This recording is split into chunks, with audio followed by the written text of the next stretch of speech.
रामपुर मथुरा सीतापुर से इस वक्त की बड़ी खबर। विकास खंड रामपुर मथुरा तहसील महमूदाबाद के रामपुर मथुरा मेला मैदान में लाखों की संख्या में लोग पहुंचकर समाजवादी पार्टी को पूर्ण बहुमत से विजयी बनाने की अपील की और जय समाजवाद का नारा लगाते हुए मेला मैदान में स्टार प्रचारक संजय चौहान और स्वामी प्रसाद मौर्य राजपाल कश्यप ने लोगों से झीन बाबू को विजयी बनाने का जनता से की appeal. Jitendra Kumar Verma all UP head के साथ कैमरामैन अनुज सिंह चौहान की खास रिपोर्ट। बड़ा रामनामी माला बड़ी शालीनता पूर्वक आए थे। लोग कहते थे कि ये ज्ञान तिवारी ये तो बहुत अच्छे हैं। नारा लगा दिया चप्पा चप्पा क्यारी क्यारी ज्ञान तिवारी। लेकिन जब इनके कारनामे देखे गए, इन्होंने आपके सामने आपकी अदालत में निवेदन किया कि हमको विधायक बना दो, हम ये करेंगे, गंगा बहा देंगे और विकास की गंगा बहा। 103 मुकदमे 103 मुकदमे इन्होंने पूरी सेवता विधानसभा क्षेत्र में ब्राह्मण ठाकुरों के ऊपर लगवा दिया। कोई ऐसी बिरादरी नहीं छोड़ी जिसको इन्होंने तबाह नहीं किया। ये जब आते हैं इनका मतलब होता है, जब इनका काम होता है तब ये क्या कहते हैं कि हम बहुत अच्छे हैं। और जब आपने इनको विधायक बना दिया, ये इनको आदरणीय ज्ञान तिवारी जी को विधायक, तो इन्होंने जो अपना विधायक प्रतिनिधि बनाया वो सीतापुर विधानसभा क्षेत्र धरती पर भारतीय जनता पार्टी में कोई ऐसा कार्यकर्ता पैदा नहीं हुआ था जो विधायक का प्रतिनिधित्व करने में सक्षम हो।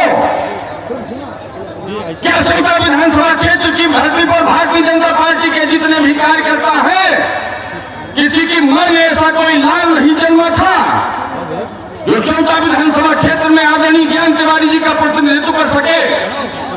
तो वीरों से विहीन इस सेवता विधानसभा को आदरणीय ज्ञान तिवारी जी ने समझ लिया।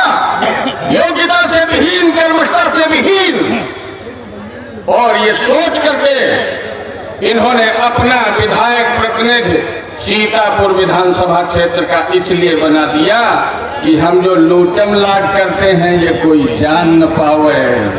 लूटने के लिए इन्होंने सेवता विधानसभा क्षेत्र का कोई जनप्रतिनिधि नहीं बनाया। भैया ये 2017 में आए थे, इनके पास 1 इंच जमीन नहीं थी। 21 वर्षों तक अपराजेय योद्धा के रूप में आपके आशीर्वाद के दम पर माननीय झीन बाबू साहब इस क्षेत्र से विधायक रहे। और आज हमारे डॉक्टर संजय सिंह चौहान जी सेवता विधानसभा की चुनावी सभा की अध्यक्षता कर रहे अध्यक्ष जी, मुख्य अतिथि के तौर पे पधारे स्वामी प्रसाद मौर्य जी मंत्री जी, राजपाल कश्यप जी, जनवादी पार्टी के जिला अध्यक्ष लाला चौहान जी, और भी मंच पर समाजवादी पार्टी के सभी वरिष्ठ नेतागण, जनवादी पार्टी के सभी पदाधिकारी साथी, सामने हमारे पिता तुल्य बुजुर्ग नौजवान साथी, माताएं बहनें, आप सब लोगों को हृदय से मेरा प्रणाम। जय जनवाद, जय समाजवाद।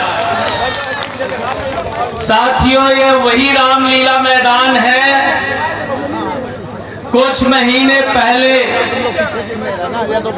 हम भाजपा हटाओ प्रदेश बचाओ जनवादी जनक्रांति यात्रा लेकर के आए थे और इसी मैदान में हमारा कार्यक्रम था। उसी दिन इसी जिले में मुख्यमंत्री जी का भी कार्यक्रम था। यही झीन बाबू विधायक जी हैं। रात में सारे टेंट वगैरह मंच बनवा रहे थे।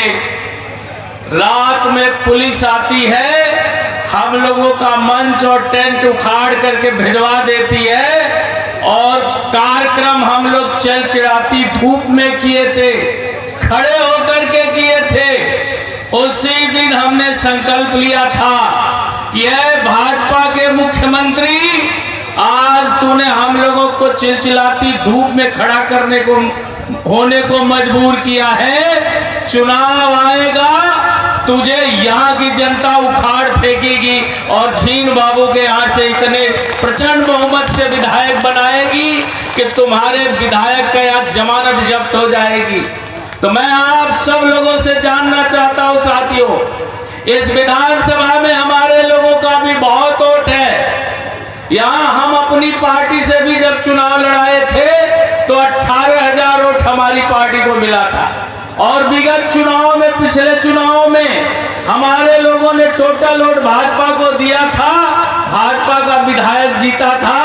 मैं पूरे भरोसे और विश्वास के साथ कहता हूं कि इस बार मेरा समाज भी 100% समाजवादी पार्टी को वोट करने जा रहा है और झीन बाबू को विधायक बनाने जा रहा है। तो मैं बहुत ज्यादा ना कहते हुए आप सभी लोगों से निवेदन करूंगा साथियों कि देश जिस तरफ बढ़ रहा है, पूंजीवाद जिस तरह से भारत को अपनी आगोश में लेता जा रहा है, और भारत का प्रधानमंत्री जिस तरह से पूंजीपतियों के घर चौकीदारी कर रहा है, अगर अब इस समाज और इस देश और इस प्रदेश का किसान, नौजवान और बुजुर्ग, माताएं, बहनें, बच्चे अगर समाजवादी क्रांति के लिए नहीं खड़े हुए तो आने वाला भारत इतना कमजोर भारत होगा कि इस देश के पास संपत्ति के नाम पर कुछ नहीं होगा।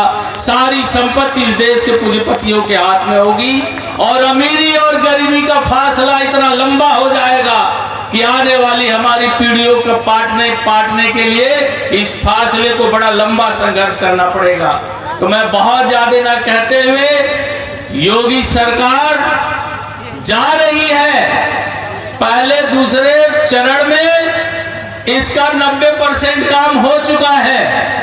साथियों, इस सीतापुर और जो 5वां, 6वां, 4था चरण बचे हुए हैं, इन चरणों में ये स्थिति होने जा रही है कि अखिलेश यादव जी कहते हैं कि हमारे 400 विधायक आएंगे, वही परिस्थिति होने जा रही है और भाजपा की जमानत जब्त होने जा रही है।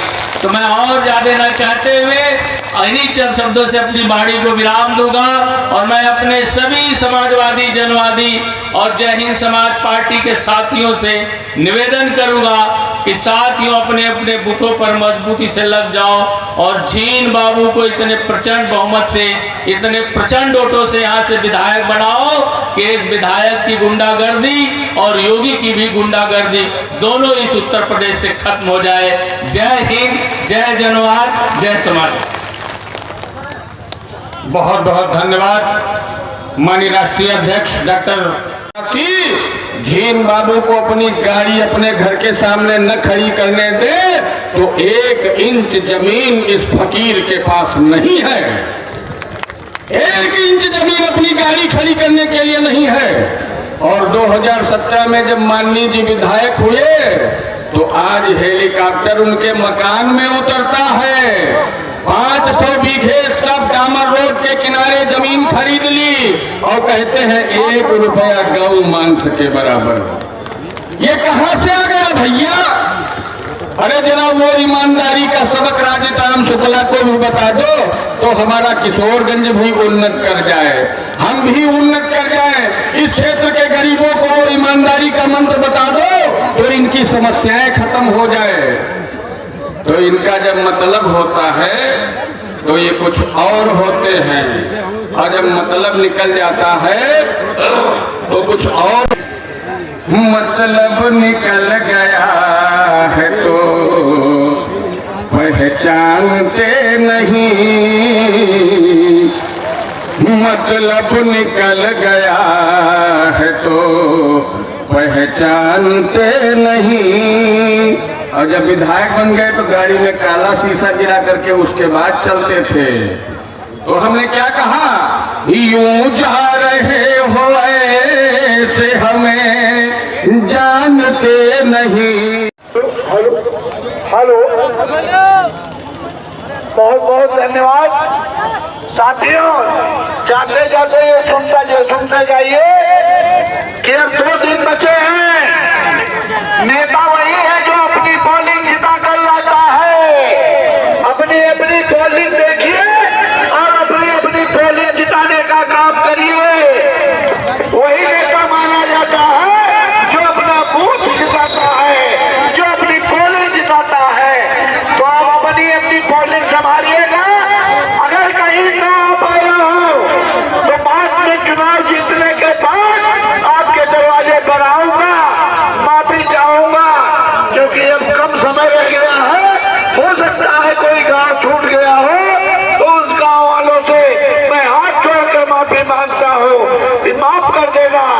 साइकिल वाला बटन दबा देना।